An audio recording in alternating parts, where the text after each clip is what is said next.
जी।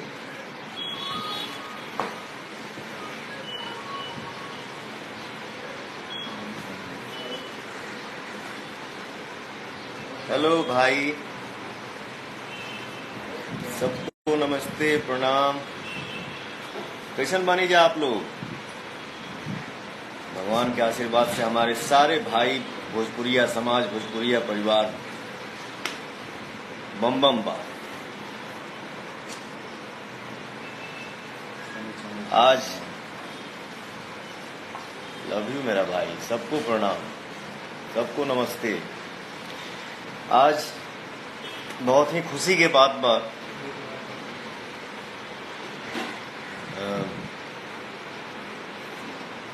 Love you boss.